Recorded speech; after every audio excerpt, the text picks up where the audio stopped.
You are welcome to Sports World. नमस्कार, आज बात करते हैं साक्षी मलिक की किताब साक्षी मलिक्स विटनेस पर। ये उन्होंने पत्रकार जॉनथन सेल्वराज के साथ मिलकर लिखी है। हाँ, साक्षी मलिक नाम तो सब जानते हैं। रियो 2016। बिल्कुल, रियो 2016 में कांस्य पदक जीतकर इतिहास रचा था उन्होंने। भारत की पहली महिला पहलवान जिन्होंने ओलंपिक मेडल जीता। सही कहा। हमारे पास ना इस किताब की समीक्षा के कुछ अंश हैं और ये सिर्फ जीत की कहानी नहीं है। इसमें डर की बातें हैं, नाइंसाफी, खेल की अंदरूनी राजनीति और काफी गहरे संघर्षों का भी जिक्र है। हाँ, मतलब सिर्फ मेडल वाली फोटो के पीछे की कहानी। हाँ, वही। तो चलिए समझते हैं इसे जरा।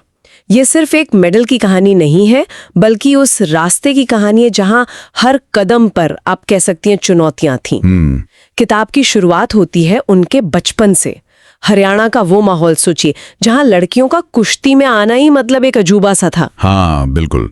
कोच ईश्वर दहिया के साथ शुरुआत हुई थी उनकी। हाँ, और साक्षी ने लिखा भी है कि जब मैंने अखाड़े में कदम रखा तो सिर्फ दाम नहीं सीखा, अपनी पहचान बनानी सीखी। ये लाइन बहुत कुछ कहती है। सही बात है, पहचान बनाना। लेकिन ये पहचान बनाना कितना मुश्किल रहा होगा। वो समाज की सोच है ना, लड़के लड़की का भेद, फिर कम सुविधाएं, और अखाड़े में तो मर्दों का ही दबदबा था। बिल्कुल। और ये जो पहचान बनाने वाली बात है ना, ये सिर्फ मैट तक ही सीमित नहीं थी। अच्छा। हाँ, किताब ये दिखाती है कि असली लड़ाई तो कई बार पर्दे के पीछे चल रही होती है। सिस्टम के अंदर?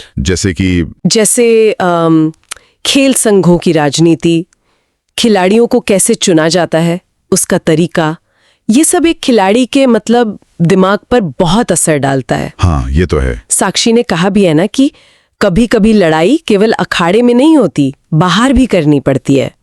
ये बात एकदम पते की है। और खासकर जब आप एक महिला खिलाड़ी हो। हाँ, वो तो है ही। उन्हें बार बार ये साबित करना पड़ा कि वो कम नहीं है, सिर्फ इसलिए क्योंकि उनके नाम के साथ महिला जुड़ा था। मतलब लगातार अपनी काबिलियत पर सवाल, उसका सामना करना। ये पढ़कर ना वाकई महसूस होता है कि हिम्मत तो भाई सिर्फ मैट पर ही नहीं चाहिए होती। बिल्कुल नहीं। जब उन्होंने अपने डर के बारे में लिखा है, इतनी ईमानदारी से, हारने का डर, चोट लगने का डर, लोगों की बातों का डर। हाँ, ये पहलू कितना मायने रखता है एक एथलीट के लिए, है ना? पर फिर हर बार उस डर को ताकत में बदल देना कमाल है। सही कहा, ये बहुत बड़ी बात है। और किताब का नाम भी देखिए, विटनेस, गवाह। ये भी सोचने वाली बात है। जैसे वो खुद को सिर्फ खिलाड़ी नहीं मान रही, बल्कि उस पूरे सिस्टम की गवाह मान रही हैं। वो सिस्टम जो महिला खिलाड़ियों को बनाता भी है, कभी कभी तोड़ता भी है, और फिर उन्हें उठ खड़ा होना पड़ता है। बिल्कुल। और इसी नजरिए ने ना इसे सिर्फ एक स्पोर्ट्स बायोग्राफी से कहीं ज्यादा बना दिया है। ये उस पूरे माहौल का, उस व्यवस्था का, कह सकते हैं, एक आईना है। सही है। रियो का मेडल हो या कॉमनवेल्थ और एशियन चैंपियनशिप्स के पदक, वो सब इसी जज्बे और इसी लड़ाई का नतीजा लगते हैं फिर। और लिखने का अंदाज भी बड़ा सीधा है, जज्बाती भी है और सच्चा भी। उसमें जॉनथन सेल्वराज की पत्रकारिता वाली पकड़ भी दिखती है। हाँ, वो अनुभव झलकता है। तो कुल मिलाकर देखें तो ये किताब एक महिला एथलीट की दोहरी लड़ाई को सामने लाती है। दोहरी लड़ाई कैसे?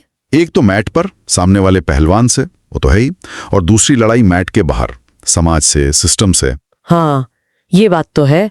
तो फिर इसका निचोड़ क्या निकलता है? देखिए, साक्षी का वो कहना कि अगर मैं पीछे हटती तो आने वाली लड़कियों का रास्ता और मुश्किल हो जाता।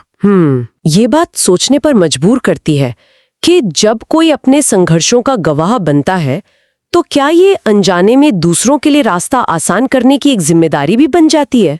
पता नहीं, शायद। हाँ, किताब का जो आखिरी संदेश है वो बहुत दमदार है। अगर मैं कर सकती हूँ तो तुम भी कर सकते हो। हाँ, ये बहुत पावरफुल है। शायद ये उन सभी के लिए एक तरह का हौसला है जो जिंदगी में अपनी अपनी लड़ाइयां लड़ रहे हैं, किसी भी मैदान पर। धन्यवाद हमारे साथ जुड़ने के लिए। लाइक, शेयर और सब्सक्राइब करना ना भूलें।